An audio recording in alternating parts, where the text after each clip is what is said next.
Não sou a favor de preconceito nem de piada de mau gosto.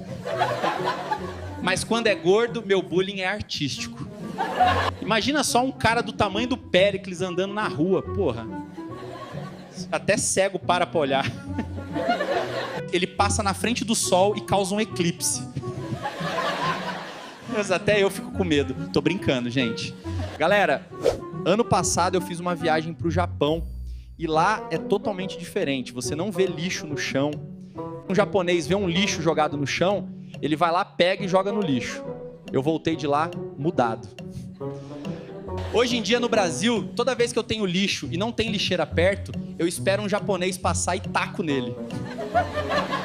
Vou aproveitar e mostrar um talento que eu tenho. Olha só.